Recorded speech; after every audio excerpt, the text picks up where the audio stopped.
Hello दोस्तों, आप देख रहे हैं to the point. Result KVS, NVS और ईएमआरएस का कब आएगा, इसको लेके पूरे यूट्यूब प्लेटफॉर्म पे बहस छिड़ी हुई है।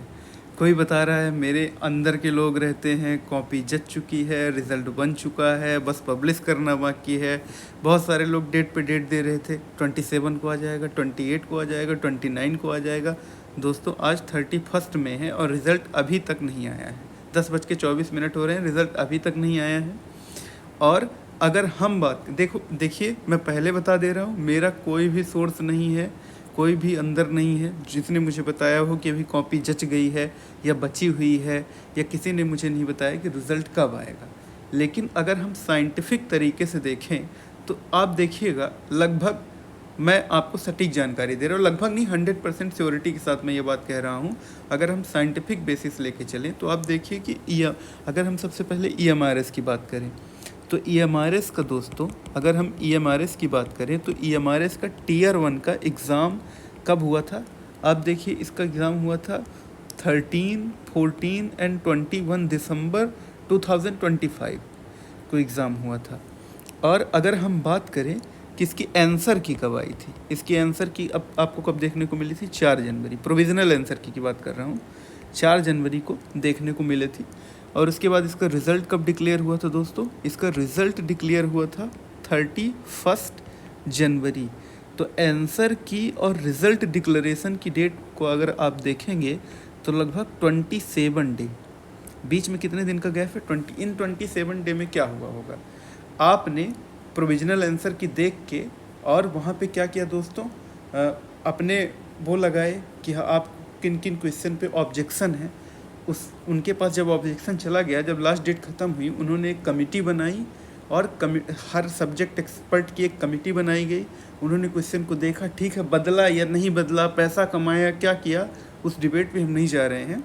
पर उन्होंने उस टाइम पे किया क्या, कमिटी बनाई। प्रोसीजर यही है कि कमिटी बनाई गई, एक्सपर्ट्स ने देखा कौन कौन से क्वेश्चन पे ऑब्जेक्शन आए हैं, उसको देखा गया। इसमें लगभग 7 से 10 दिन लग सकते हैं। और उसके बाद सबके रिज़ल्ट को वो नई आंसर की फीड करेंगे और फिर से ओएमआर को स्कैन करेंगे।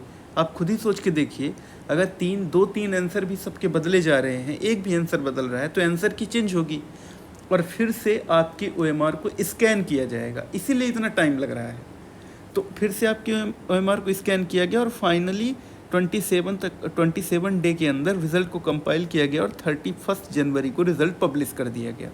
यहीं पे आप अगर देखें केवीएस और एनवीएस का, अगर आप केवीएस एनवीएस का भी देख ले दोस्तों, तो केवीएस एनवीएस का एग्ज़ाम कब हुआ था, 13 एंड 14 जनवरी, जहाँ तक मुझे याद है 13 एंड 14 जनवरी 2026।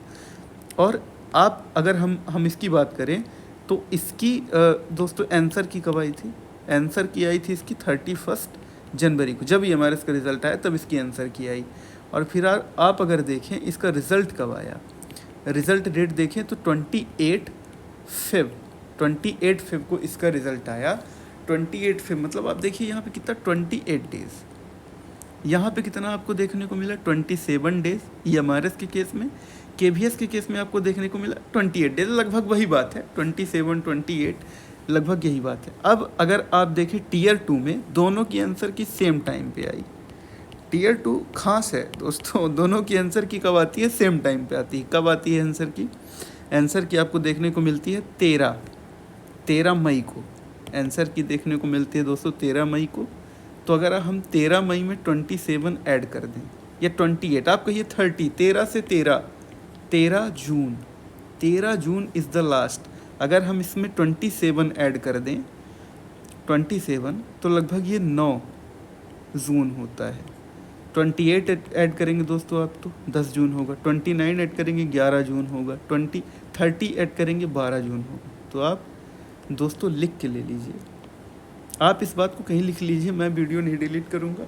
आप देखिएगा या तो रिज़ल्ट 9 जून को या 10 जून को या 11 को या 12 को आ जाएगा। फॉर श्योर 12 से पहले आ जाएगा, हो सकता है पहले आ जाए। ऐसा मैं क्यों कह रहा हूँ, क्योंकि जब टियर 1 का एग्ज़ाम हुआ था दोस्तों तो ज़्यादा ओएमआर सीट रही होगी, ज़्यादा कैंडिडेट्स थे, तो उसको स्कैन करने में ज़्यादा टाइम लगा होगा। देखिए अभी भी एक्सपर्ट कमेटी 7 दिन तो लेगी उसके लिए, लेकिन जब ओएमआर स्कैन होगी हमारी, क्योंकि सब्जेक्टिव वाला तो बना के रख लिए होंगे, अब हमारे ऑब्जेक्शन सिर्फ ऑब्जेक्टिव में लगा है, उसी के लिए एक्सपर्ट कमेटी बनाई जाएगी। अब ये जो एक्सपर्ट कमेटी है जब वो डिसीजन ले लेगी और फिर से आंसर की वो नई बना देंगे और फिर से OMR को स्कैन कराएंगे, तो उसमें कम समय लगेगा क्योंकि इनके पास अब कम OMR सीट है, सिर्फ 10 गुना ही कैंडिडेट हैं।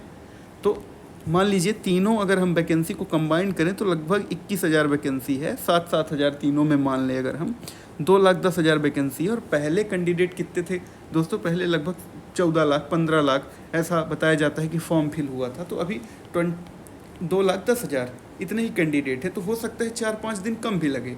तो आप समझिए कि रिजल्ट जो है इस वीक में या तो फिर 9, 10, 11, 12 इतने में तो आ जाएगा। 100% श्योरिटी के साथ कह रहा हूँ 12 जून नहीं क्रॉस करेगा रिज़ल्ट।